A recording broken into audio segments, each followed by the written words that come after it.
Thank you, everyone, for coming. Nice to see so many people coming out on this kind of weather. So you must be curious, like I am, as to why did the salamander cross the road? So I'm not going to steal the answer. You'll have to wait, but very curious to know. And also the different colors of salamanders are so colorful, and I've seen some on hikes that just are amazing. So I'm looking forward to seeing and hearing all about the ones that we have just up the road from us. I'm Bill Gladden, the Executive Director of French and Pickering Creeks Conservation Trust, founded in 1967 by Sam and Eleanor Morris. We've worked to preserve over 13,600 acres, and one of ours within the last couple of years is the White's property, and that was the first property that our Conservation Director, Carl Russick, protected. And he's done many more since then, and we're looking forward to many, many more as he continues on that journey of conservation. And the Whites not only have been shepherding these little, thank you, amphibians across the road, but permanently protecting their property so that it will always stay that way in such a nice area is really, really meaningful. We are continuing to do this for those of us who live here, who enjoy it, and also for those who are going to come after us, as well as the wildlife and the natural features. So I'm going to introduce Kim now. She's a nature lover with a special love of amphibians, especially those who enjoy the vernal pool on her family's property in North Coventry. In addition to being an amateur amphibian enthusiast, Kim's an elementary school teacher in the Pottstown School District. And she's lived at their current address for 21 years. Wow, that's awesome. Assisting the amphibian migration and assisting the volunteers who helped with the migration for 18 years. As of 2023, her property is under a permanent conservation easement with French and Pickering. So thank you so much for coming to share it with us, Kim. Thank you for helping us save the vernal pool for perpetuity. So, hi, I'm Kim White. I want to preface the meeting by saying that I am not a professional. I'm not a scientist. I'm an elementary school teacher, and I don't even teach science. Well, we teach a little bit of everything in elementary, but I'm glad to see that there is one student in the audience, so I'll pretend I'm speaking to her. That was a great introduction. I made this Google slide back during COVID. Oh, yeah. Good.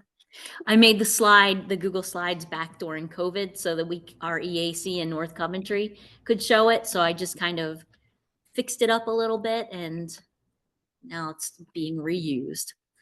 Vernal pools and the amphibians that live there. That's what I renamed it.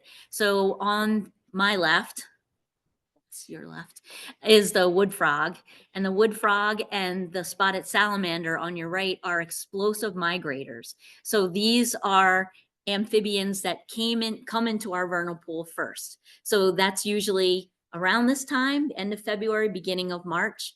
And the vernal pool that we saved, almost all the pictures that are in the slides I took. So again, very amateurish, but that's okay because they're real. My hand is in a lot of them.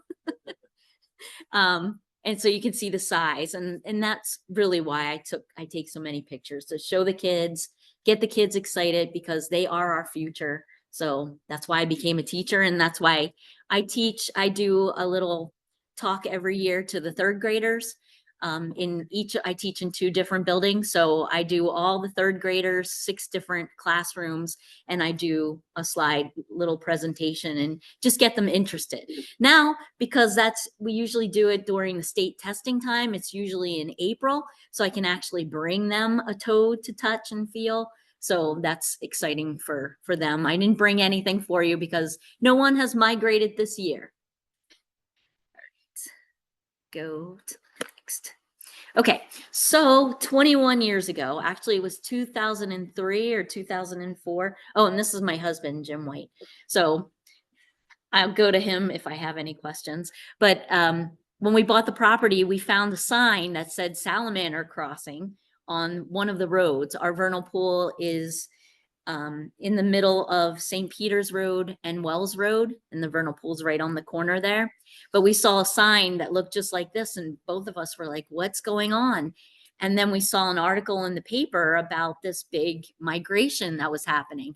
Now, I'd seen little redback salamanders, and I've always been interested in nature, but I have never seen these type of salamanders. I mean, they are big. They're about 7, 8 inches, and that's not a fish story, so I'm not putting it out there, moving my fingers out, but they are big, and it was exciting to see them all come across the road. So we bought the property in 2003. We built the property. We built our house in 2005. And this is a picture of the vernal pool when it's full in the spring, full of water. I think there's some geese in that picture.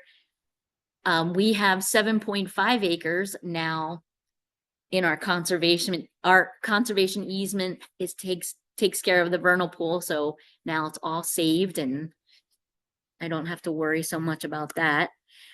This is a picture of the vernal pool, our vernal pool in the winter. And then I took this picture in 2023 when we had the drought and the Canadian wildfires were coming through. And it kind of looked like Death Valley, like it looked like a desert. That's the vernal pool. And I also have a lot of, Patty Worth, my neighbor, and John Worth are here too, but they got me a lot of good questions. So I knew what people wanted to know about the vernal pool. And one of them was, how do you know if it's a vernal pool when it's dried up like this? So I have a picture of it, and it was very dry. I mean, the ground was cracked just like in a desert. But you look for a depression in the ground, or leaves that have been laid there, and how you can tell when leaves have been wet. So that's what you're looking for if you're trying to find a vernal pool. A vernal pool is a seasonal depression. Seasonal, vernal means spring, I believe, in Latin, like the equinox, the vernox, I don't know. I'm not going to go there, but yes. So there's water in the spring, or in the spring and the summer, and then it dries up. And it does that about every 3 years usually, but the last 2 years there's been a lot of dry weather, so it has been dry.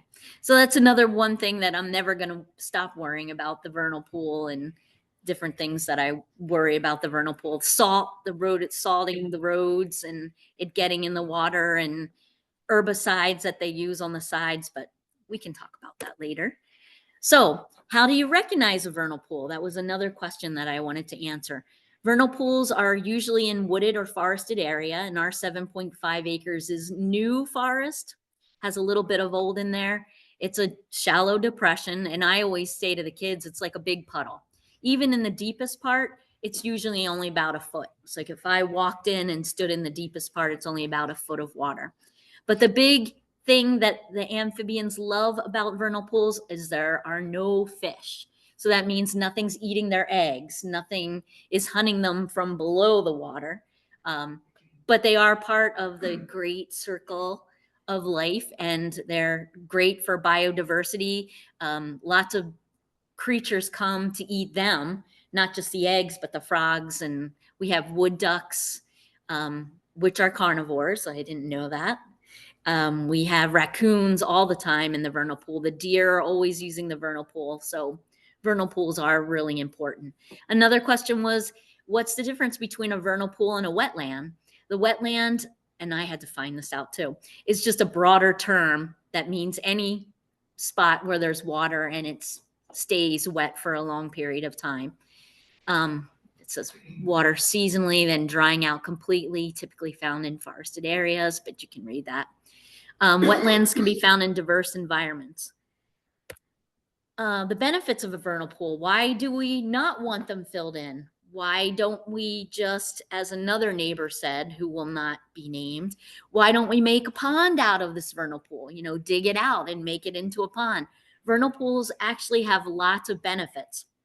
If you have a vernal pool and you have species like what I'm going to tell you about, Jefferson salamanders that come, that means that there is a healthy environment in the pool. So benefits of a vernal pool, specialized habitat. There aren't too many of them, and they're getting less and less because people build on them, not even realizing what they are. They're important because they're amphibian breeding grounds. We know about wood frogs, the Jefferson salamanders and the spotted salamanders all come to our vernal pool. It's a food source for other animals and a biodiversity hotspot. Supports all kinds of things. Now, during that, I guess it would be the drought of 2023, the vernal pool dried up a little early. So the amphibians hadn't gone through their whole life cycle. So I went out there with buckets and I took as much as I could. And then I brought it to the back of the house where it was shaded and we had a faucet.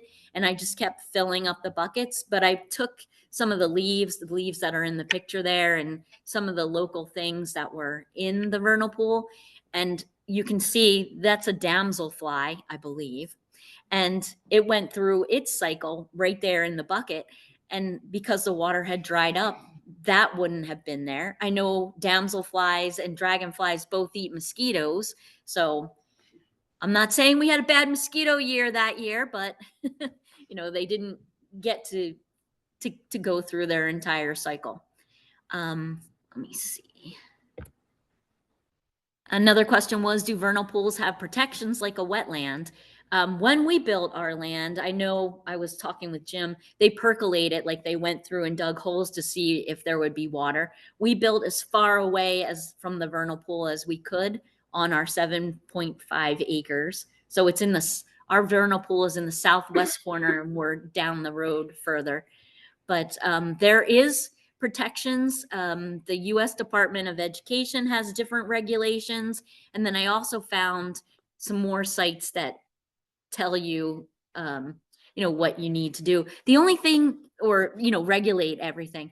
But if you go to build or you're developing anything, and it's not spring or summer, this might be all dry. So it might percolate and be dry. So then people would build on it.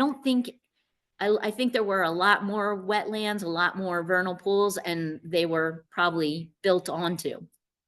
I know our vernal pool probably went further and it went across Wells Road because we can see there's a horse farm on the other side, but we can see how wet it gets in the spring. So I think it probably was bigger, and with the building and the horses and everything, it got to be a smaller size. But let's see. All right, so we started a group called the Amphibian Friends, which was helping the amphibians that go through this explosive migration every year in February and March to get across St. Peter's Road. And if I didn't say this, this is in North Coventry between St. Peter's and Wells Road. The explosive migrators are the wood frogs, the spotted salamanders, and then the gold egg when we're migrating, the rare Jefferson. So remember when you're Easter egg hunting and your parents always, well, my parents did anyway, there was always one egg that they hid that we called it the golden egg. And that had the biggest prize in it. So the Jefferson salamander is the biggest prize when we're hunting and helping them across the road. This is just a few pictures of some of the volunteers that came to help out. And then we put out the sign so that the neighbors know and people know to slow down on rainy nights. And we're going to talk about the nights of the explosive migration too. And also, let me preface, the Amphibian Friends group is no longer an official group anymore. People can still come out and help the amphibians. There's no, we don't want to discourage people from coming out. You have a question? Yeah, no, go ahead. I used to live in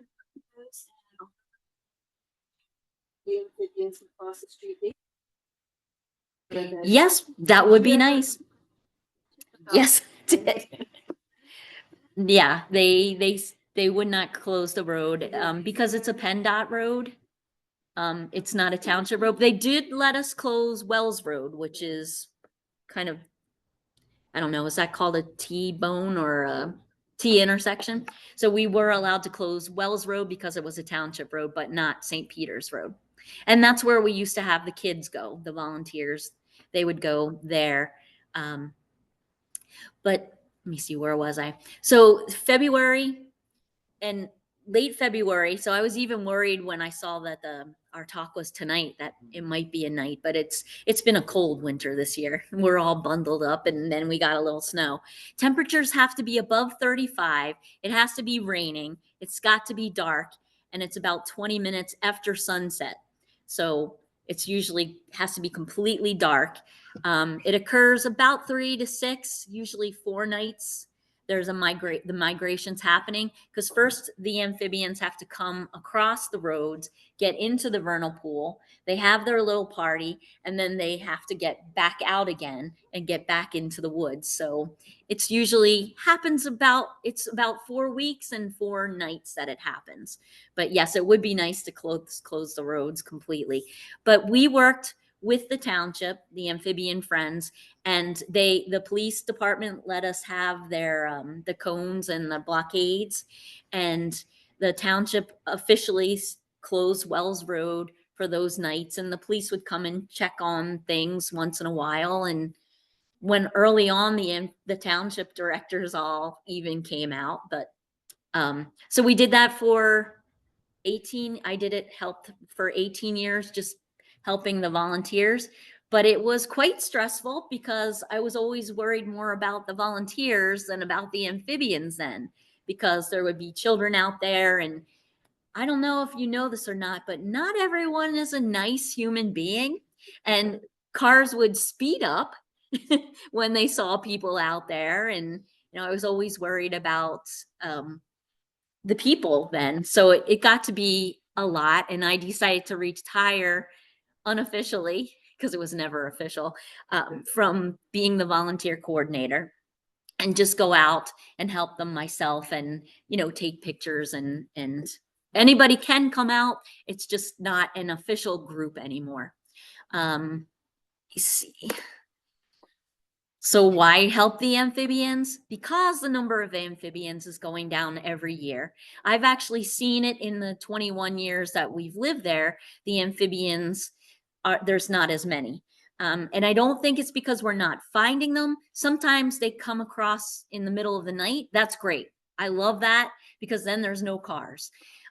Sometimes the storms are too bad, so I don't even go out, because I don't want a tree to come down or something else to happen. But yes, I think the numbers are still dwindling out there. There's more cars, there's more houses. A spotted salamander can live to be 20. I think it's more like 17, but I couldn't believe that these spotted salamanders could live that many years. So when I do get them across the road and I help them to the other side, I'm like, yes, you have 16 more years to go. The wood frogs can live for 3. I think that's more like 2. I might have gotten excited when I was writing this.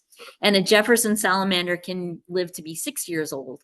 And because they're my golden egg, my little golden egg for the egg hunt, they're a species of a healthy environment. So as we're finding hundreds of spotted salamanders, we all get excited. All the volunteers get excited when we see a Jefferson. The species that are seen during a migration in February and March, it's the spotted salamanders, the Jeffersons, the wood frogs. Those are the explosive migrators. And then we also see spring peepers. And I usually hear the spring peepers down in the different ponds. The Warwick Park has spring peepers, and I usually hear them, so I know something's going to happen soon. After late March happens, we do see a lot more amphibians down there. We get a wave of American toads, the spotted newts, pickerel frogs, green frogs, and those gray tree frogs, which I have to say, when we first moved onto the property, I thought there was some kind of weird bird up in the trees because of the noise that they make, but found out that that was actually a frog. And then when it's stuck, I guess the first time I saw one, it stuck itself to a window in the garage, and you could see the yellow belly, and it was just so cool. It was so big and just sitting there, and you're the one who's making all that noise. I did this more for the kids. If we have time, I will go back and put the sounds on of all the amphibians, but I'll save that for later. But the wood frogs, and then the taping is also very amateurish because I'm the one that went around with my iPhone and, recorded all the sounds. So we can do that a little later. But they got the wood frogs, the spotted salamanders, and that's a bucket full of different spotted salamanders. What we would do as the part of the amphibian friends is we would take the kids would be down on Wells Road where we could close the road. So the idea was for the grown-ups to hand off their buckets and then let the children take them right down to the water and put them in. So that is the inside of a bucket with the salamanders. And I just like that salamander, the spotted salamander on the left, because it just, that little smile that they have, it always looks like dolphins have a smile. So does the spotted salamander. This is a picture of the Jefferson salamanders. So the white line, that's the road, that's the line down the middle of the road that he's standing on, but that is our Jefferson salamander, a species of conservation concern in Pennsylvania because a significant portion of its regional population lives in the state. It is listed as a conservation tier 3. I had to find that out. So I always knew it was not an endangered species, but it is, I think it's on the, not threatened, but the next one down. So it isn't an animal of concern. And it's important that we take care of them and help them get across the road so they can continue making little Jefferson salamanders. That's a close-up of the Jefferson. I always explain that it's so neat to look at them because they look black, but then when you look at them in certain light, it kind of looks like someone took sprinkles and just sprinkled them with like a blue glitter. So that's the Jefferson salamander. They're a little bit smaller than a spotted salamander, but still pretty big. I don't know if that's my hand, but that's how, it's not a child's hand. The spring peepers we also hear, they're so tiny and make such a big noise. Green frogs are later in the summer. And then other amphibians that we see, there's the gray tree frog. And then a bullfrog. We've only found one, and I'm actually quite glad that there was only one bullfrog. I think that frog came from another person's pond because bullfrogs will stay in the tadpole stage for 2 years or more if they need to, and they are carnivores. They eat everything else. They eat all the other eggs. They eat all the tadpoles. So it was good we only found one. Red spotted newts are awesome. That's in the F stage right now, the orange one. They look like little plastic toys. And I also found out because I went to I'm putting in a plug for someone else, but I went to a salamander talk on Tuesday. Actually, I didn't go to it. It was virtual. So Natural Lands Trust did a salamander talk.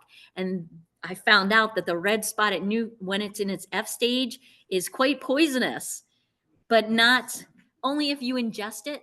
So all the holding that I've done of the newts, I was okay. So I was not eating or licking any newts. A pickerel frog is another one that we hear in the vernal pool. And this one, I wasn't sure if that was a red-backed or a coral salamander. Maybe I'll have to ask the Natural Lands Trust person what kind it is. And American toads, everybody's probably seen a toad. I knew about toads before we moved to North Coventry, but I sure have learned a lot since we have moved up here about frogs and salamanders and newts and other things. So this would be an average year of what the amphibian friends, the group, would save, and then I put at the bottom of the casualties. So 210 wood frogs over that 4 to 7 day period of them coming out. 293 spotted. So this was a good year. Jeffersons, there were 5 that year. Spring peepers, 18. American toads, so that's telling me it was probably later in the year that these numbers are from. And then the casualties, cover your eyes if you don't want to see it. 25 wood frogs, that means that they died probably from the cars. They didn't make it to the other side. 17 spotted salamanders and 2 spring peepers. Luckily, there haven't been any reports of Jeffersons being squished, so that's awesome. But that would be a typical year. And I even wrote, none of the years are ever really average because there's always something thrown in. There's an early spring, or there's a late spring, not a spring, a warming. There's a thunderstorm, there's wind, there's always something happening. And another responsibility off my shoulders is predicting when this is going to happen.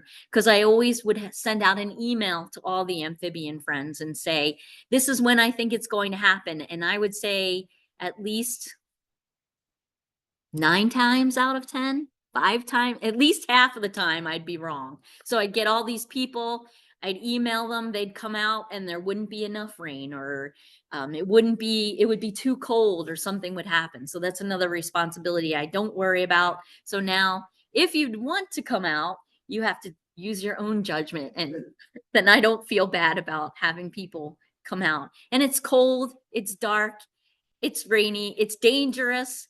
And I just always felt bad when I had people come out. And a lot of people came from a long distance to see the migration. What about the offspring? Well, I finally found out. That was a question I always had. Why don't we have to cross these newly gone through their cycle? They're not tadpoles, they're not froglets anymore. They're either frogs or salamanders. Why don't we have to cross them? Because as you can see, that is my hand, my ring, and that is a wood frog that came out of the vernal pool in 2023 when I had the bucket out. That's how tiny they are. So you really would not see them. So they sneak out every year. We never see them crossing back out of the vernal pool. No one knows they're leaving. So they just come out on their own time. They just pick a nice rainy, cold night or warm night and go back across the road and into the woods. Another question was the life cycle of frogs and salamanders.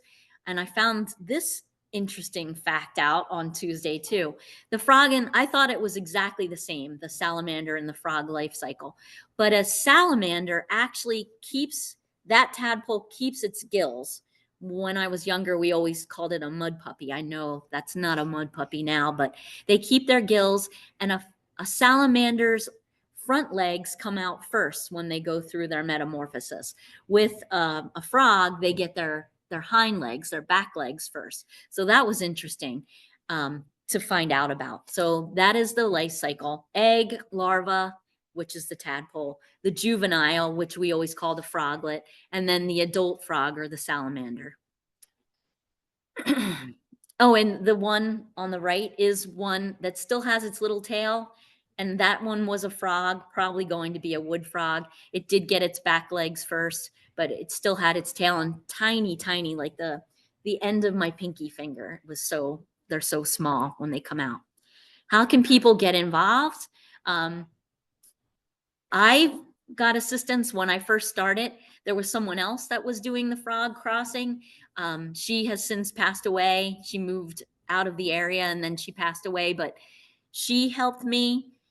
Green Valleys Association really helped. They helped me get in touch with the township, try to do it the right way. You want to make sure that your township knows, that your police department knows that there's going to be volunteers out there. So I found out the best way was to work with everyone, get everyone involved, get their approval, and that's the right way to help if there is a migration that you know about. And then with what I knew, I helped West Vincent's EAC, their township, get involved. And they also have a migration on Hollow Road, I believe. So they've been doing that for years and years. And I usually get their emails, and they're still doing it, their migration. Oop. Okay, the conservation easement. So our family decided to protect our unique vernal pool and make sure it would stay protected after we were gone. So Jim and I have 2 boys. They're 21 and 24 now, but they have absolutely no interest in living there later in life. Now that might change, but our dreams of leaving the house and the property and the precious amphibians to them kind of went poof, and we decided to do a conservation easement so that it would be saved.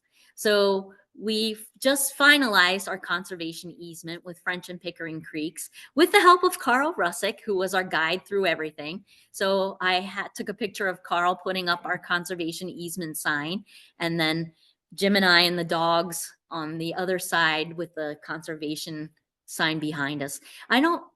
We didn't get the vernal pool in there. I think it was dried up when we did the easement. That was yeah, it was all dry. Okay, so questions. I don't think we covered everything about the conservation easement. Carl, can you answer some questions about the conservation easement? I know we said it would be the land and the vernal pool would be protected to perpetuity. Yeah.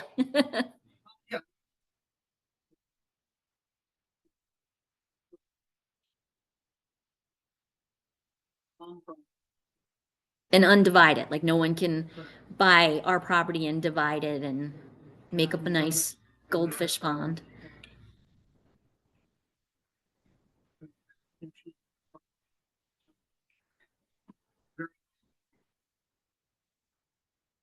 And that's what we wanted. Okay, questions? Yes.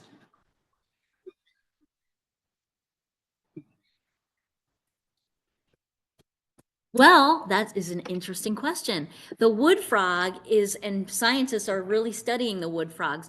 Wood frogs have an antifreeze in their bodies. They can freeze solid and their bodies turn into, now, of course, amateur here again, not a professional, but their bodies can freeze solid like that, where their heart almost completely stops beating. It looks like they're dead, but a wood frog can freeze solid and just become ice crystals until it warms up again. The salamanders stay in they stay in dens, in burrows under the ground until it warms up. So usually the days have to be warmer, about 54 degrees consecutively, maybe 4 days before they're ready to come out and move across. And it's amazing to me how they know when to do this, because now someone in the township, I'll never forget this, when I was talking to the township supervisors, one of the supervisors, he's not here tonight, asked me why we couldn't drop bucketfuls from the air or from a helicopter of water to get them to come across so we could control when they migrate. And I was just like, doesn't work that way. This is nature. Mother Nature doesn't work like that. We can't use helicopters to. And not only that, but the money involved in getting anyway. Any more questions about this? Yes. Mhm. For tractors in the woods. How do they operate in the woods? Well, the only time they come out of the woods is to lay their eggs, and they only have their party there. The wood frogs are usually active about 2 weeks. So that's the only time we hear them. And then they go back in the woods and they hide. I guess that's why they got the name wood frog. They go back under the litter, the leaf litter, and they hide and we don't see them. And the salamanders have their party, get out of the water, and then they go back into their own little burrows and dens. So they don't come out again until the following year.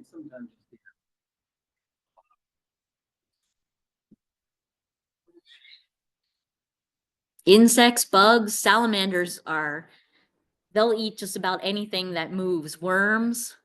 I always have catch and release. So that's always been my policy. If I catch something, I let it go within 24 hours. So I don't know exactly what they eat because I never keep them long enough to see. But when we do keep them to show to the kids, I get them crickets from the pet store to eat. Yes. Yeah.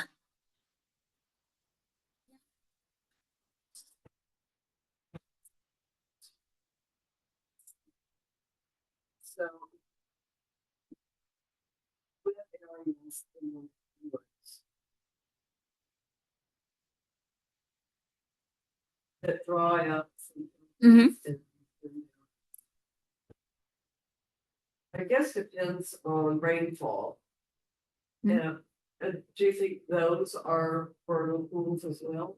Probably. The way to find out is to listen during migration times. If you hear wood frogs, it's definitely a vernal pool. Although they can live along boggy wetlands too and creek areas, but the salamanders we don't hear. Salamanders make no noise, but I listen for the spring peepers and the wood frogs. Yeah. Now, spring peepers can also live in a regular pond because they climb out and the fish don't bother them. But the wood frogs need a vernal pool. So they won't lay their eggs in a creek. They need that vernal pool. So really listen for the wood frogs. Should I go back so you can hear what a wood frog sounds like?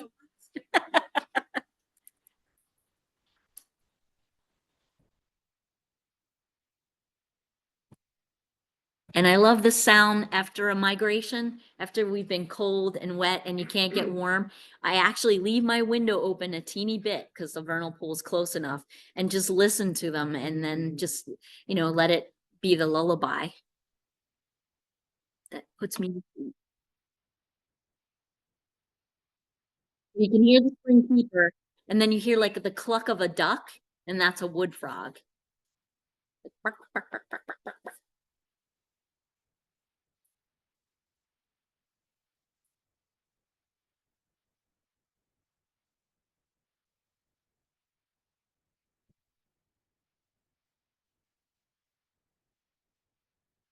You can hear my feet walking as I recorded it.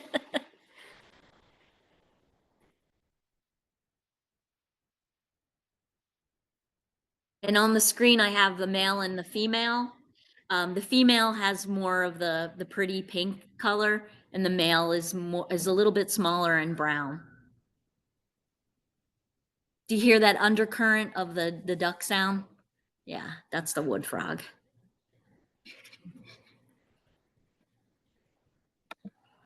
Okay. Next, yes. How do you tell the difference between? Another good one that I just learned. So they both have that gelatinous outer layer, but the frogs don't have let me go back. The salamanders have that gelatinous coating all around them. So the salamander eggs look like individual bumps, and I don't have any pictures of eggs with me tonight, but then they have this massive coating of the gooey stuff around them, where the frogs have the eggs, but they just have the individual ones. So it's almost like they have no, that's a toad. Yeah, and they are a type of frog. But the lines that look like shoelace lines that's an American toad. Yes. And then the frog, it's almost like the salamanders have this extra protection layer. And the frogs have just egg on top of egg without that casing around. Good question. And I just found out about the difference in those. Anybody else, or should we check the video? Yeah, the chat or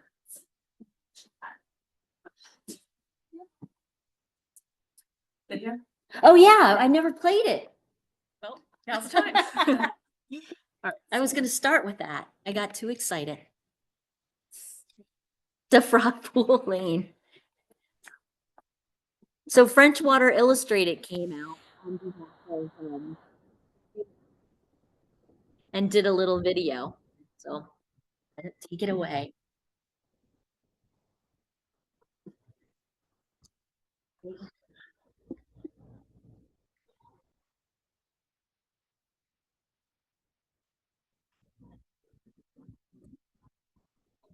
That's Wells Road. That's the township road in the picture.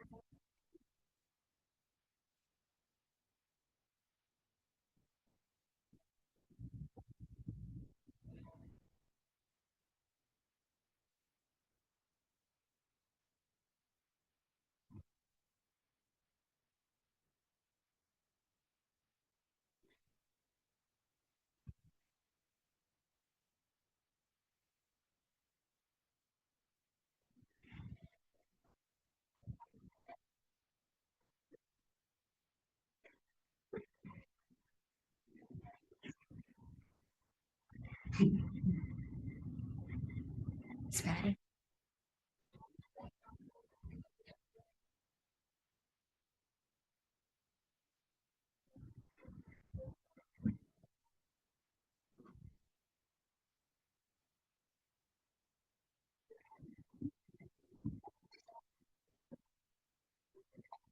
That's Patty.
This is a vernal pool in French Creek State Park.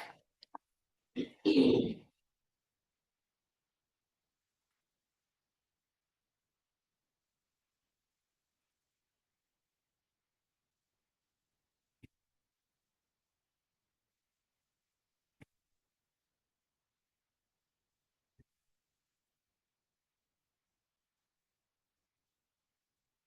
you go. Now you can hear a wood frog sound.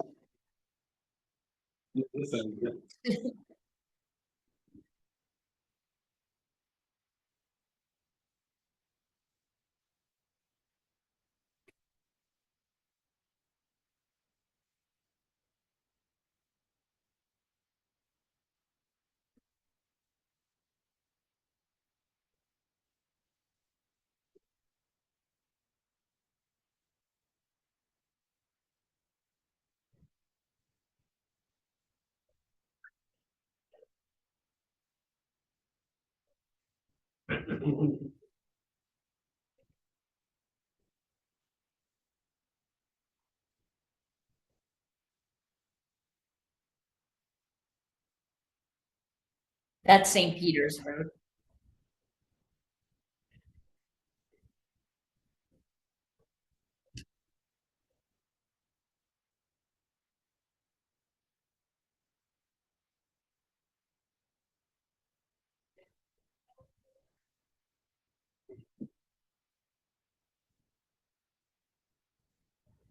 That's our vernal.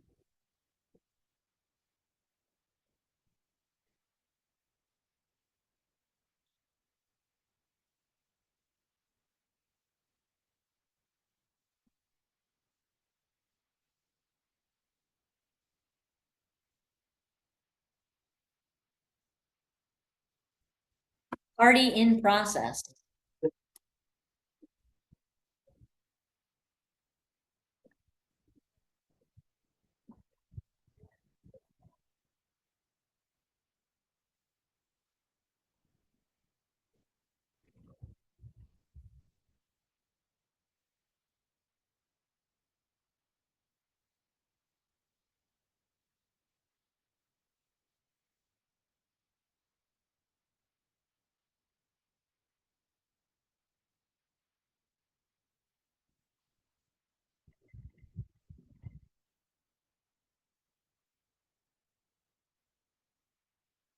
There's the eggs. So that looks like frog eggs. Not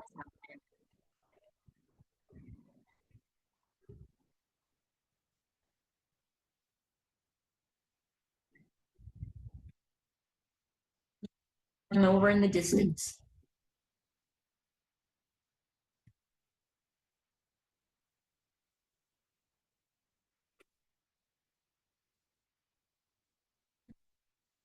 Dang.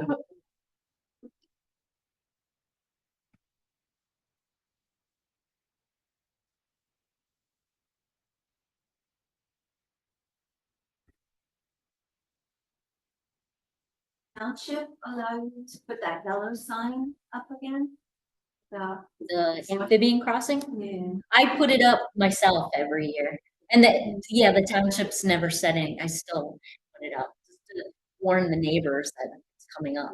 Matter of fact, as soon as the ground, maybe this weekend we'll be able to put it up, but we haven't yet. Yeah, finally. Should I go back to share?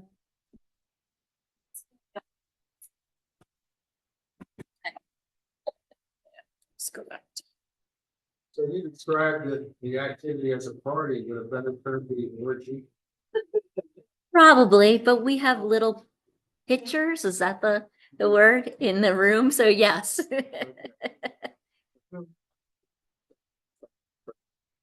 That's why the salamander across the road.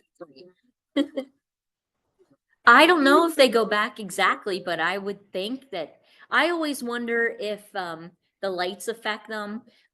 If me picking, or the volunteers, us picking them up affects them getting back to where they went. But I figure at least they're not squished, so they get back safely somewhere, getting picked up and moved. Yes.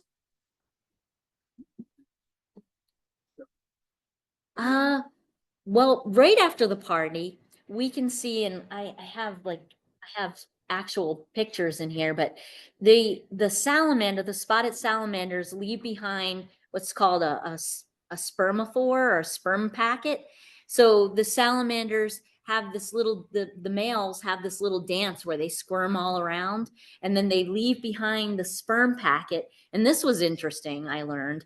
The female and the male salamanders never actually meet each other in the vernal pool. The males come first, leave these sperm packets, then the females come and they kind of absorb the packets into their bodies and then lay the eggs. So salamanders aren't quite as much fun as the frogs.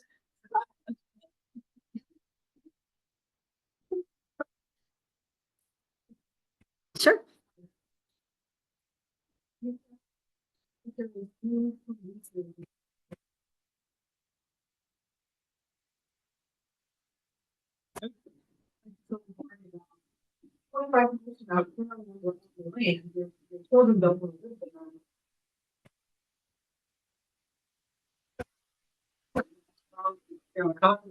One of the benefits of the conservation is saying egret restriction or a lot of the other instruments you can use is that we as trucks, if we hold the conservation easement, we have a legal obligation to monitor and enforce it.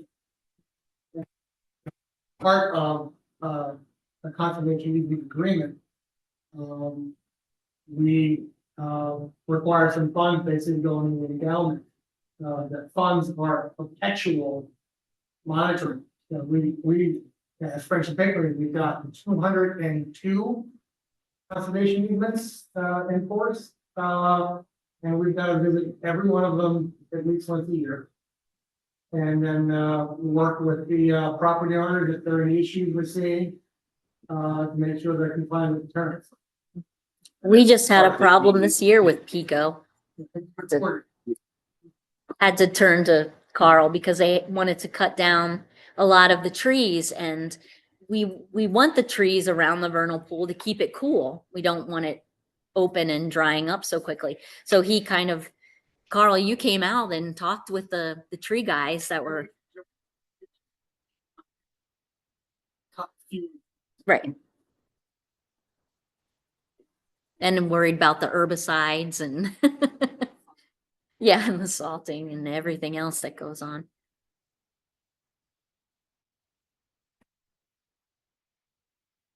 Sure. It would be really great if schedule time to come out and sit around and just listen to them. Yeah, and you could do that during the day when it's warmer too. Listen to them. You don't have to be there at night. Yeah.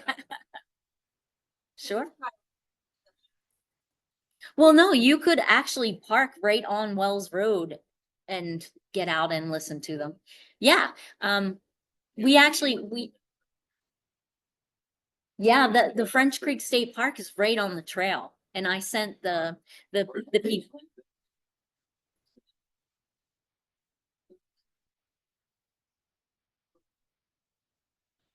The trail starts off St. Peter's Road and it's in about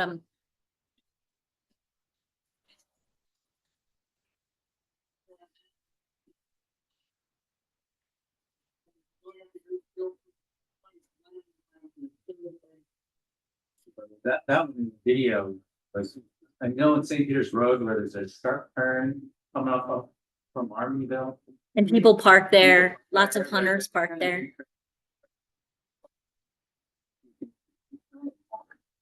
It's right off the St. Peter's Road.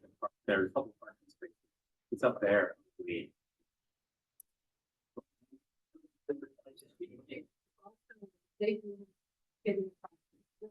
Yeah,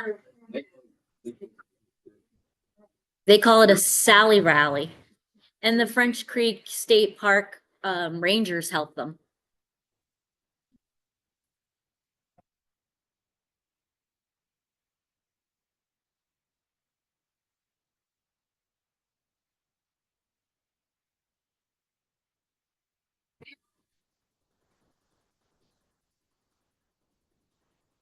So after the migration, well, how was they part?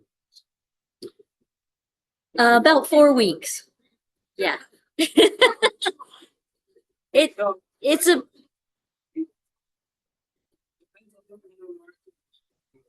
depends on the rain. It depends how often it rains. If it's.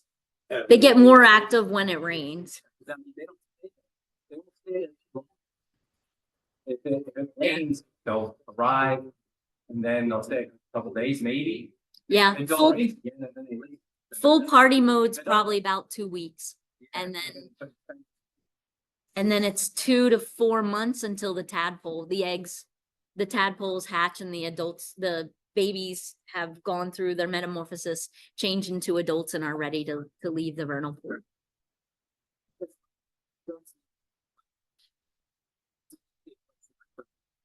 Right. Mhm. Dark.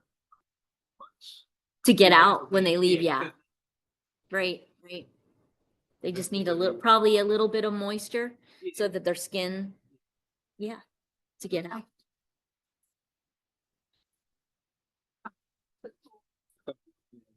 Crossing. Yeah. They're much skinnier. They're probably tired too. Like they all come once, they all leave at once. There's like a just continual coming and going once it starts. I think it's more coming, they're more concentrated then. Yeah. Some research.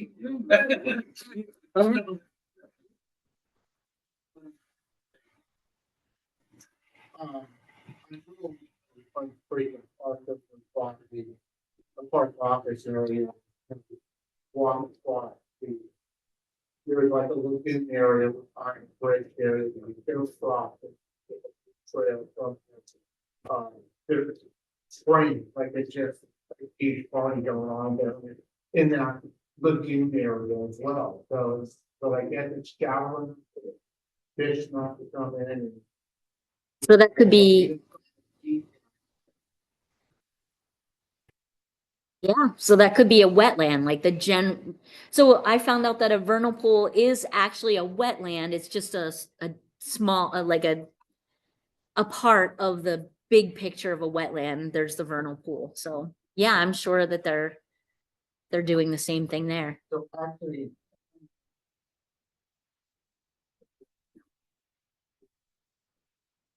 Mhm. Are there? From the trail. Any park area. Like into,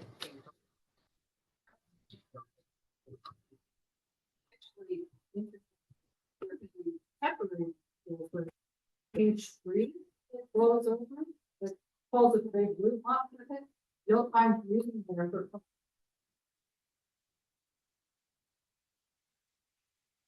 So unique. It's, yeah. or it used to be until we have these 2 years of droughts. On fingers crossed, until last weekend, it was not full. So it would not be ready last weekend. Then we got all the rain and the snow and the ice and the sleet. Any precipitation is good. And it's filled in now. It's almost completely full.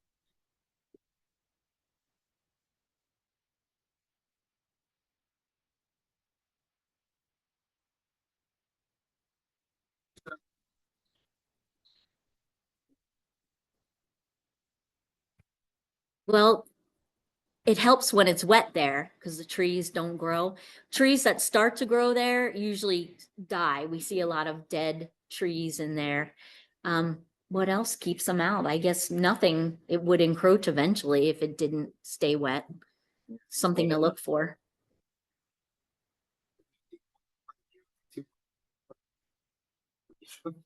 Yeah. But we had planted some native bushes and trees around it to try to keep it shaded as much, especially along the road.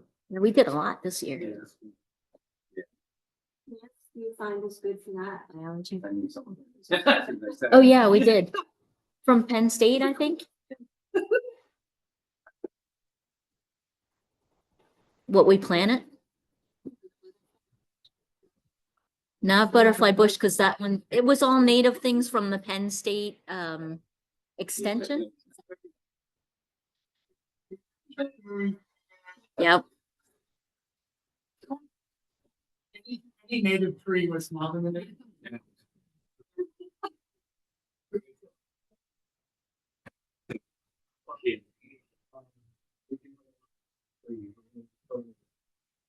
No, we did not have ash trees. The vernal pool looks like, because we found the little rock walls, it used to be for cattle or sheep or something there.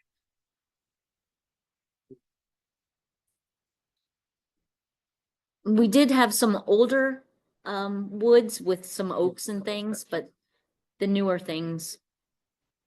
So we're slowly building it back up, so it's. Yeah.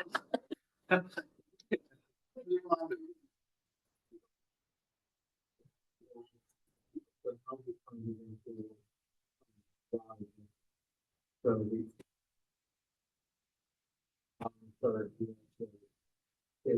I'm hoping this really cold winter. That we see some of the trees that we didn't haven't seen sprout yet. So it's definitely, it's really cold. Yeah, we only had one ash tree and we finally saw that it's dying now too. I was hoping maybe because it was away from all the other ones that it might make it, but.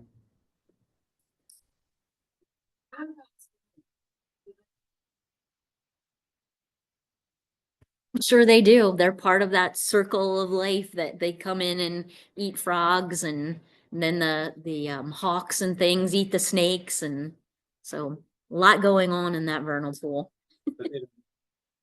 So Patty was reminding me, we actually had a biologist come out and study everything, the invertebrates, everything in the vernal pool. And didn't they do, like, they identified all the trees and things on the property? So that was interesting, and we found out a lot of things about the vernal pool when they came out. Yeah, it was high quality. There's some kind of fairy shrimp. Yeah. Yeah. Luckily, it sits back a little bit further. It's not right butting up against the road. It's in a little bit between the two roads, but I do always worry about the salt. They're like, why are they salting today? It's just a dusting of snow. Yeah. Well, We're French Pickering is gonna have a super wall at the Bentley Reserve. When we go for what month it is, but it'll be in the spring when the people are. So everybody will get a rebate of that.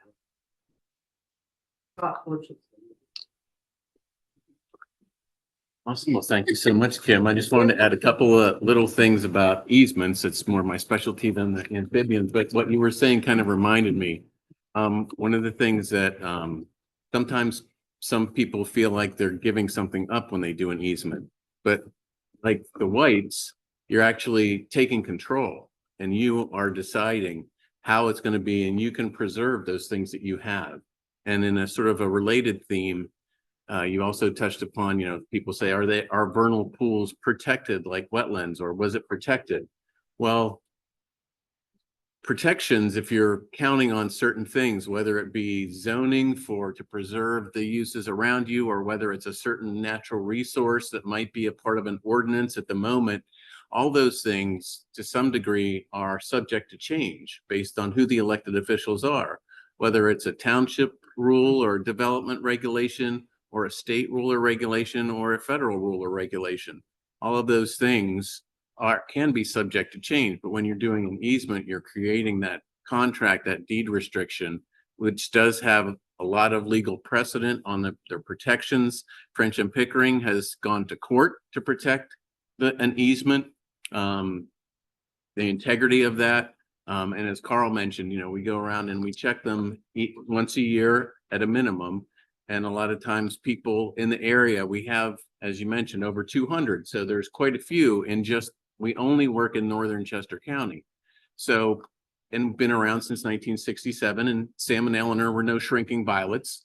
So people kind of know what properties are preserved. And we also have the signs that we put up. So also the eyes and ears of the neighborhood. If they see something going on that doesn't seem quite right, a lot of times we get calls and then we go out and we check it out. We'll pull up the easement. We'll make sure we're familiar with the terms, because each one is customized based on the landowner's wishes and desires, as long as they align with our conservation mission. As long as there's that overlap, then we have a lot of flexibility on how we can tailor it based on the unique characteristics of your site. And we have some that are even smaller than the whites at 7.5 acres, and we have some that are hundreds of acres. So size really doesn't matter. What matters is the quality of the natural areas that you have, your willingness to protect it. And then also there was a lot of talk about townships, and the township, did they do this? Did they do that? The White's property was one of, if not the first, of a partnership that we were just starting at the time with North Coventry Township. And we've done several projects in partnership with them where they provided at least some funds, whether that was the landowners generously donating all or a large part of the value of the land. There's the other costs, like the stewardship, what we call the stewardship endowment, and some of the costs to put it together. A lot of times townships will help with that, especially when landowners being so generous and donating some of the value. There are also times where they have helped to contribute when the landowner, for some reasons, is not financially or just is not a donating kind of property owner. And they require some compensation. We can go Chester County at the county level has a wonderful, generous grant program. A lot of the townships in the northern part, not all, but a lot of them have funds as well that we try and put those partnerships together. So those were just a couple themes that I just wanted to hit on, that an easement isn't necessarily giving something up. You are giving up control. You're actually taking control and making sure that those special elements are preserved for now and for the future and for forever when you work with French and Pickering. So thanks again for highlighting some of that stuff and for all the cool information about the amphibians. Yeah, give her a hand. Shepherding them across, doing the easement and generously donating that value and being such wonderful partners and keeping this place special. So all of these recordings are saved, and Shelby does a great job of putting them up online. We hope that you, if you have another rainy day or something, just put them on. I had someone say once, we love that you have these recorded libraries. I just put them on like in the background when I'm doing the stuff and I'm cleaning up the kitchen or just listen to a nice lecture or something like that. So if you see a topic that's of interest, and I hope that you're on our email list so you can find out about future programs and get out in person and walk the trails at the preserve when the weather's a little more hospitable. Or if you just like being alone and seeing the icicles hanging, then now's your time. So thank you all very much for coming out tonight. Thank you.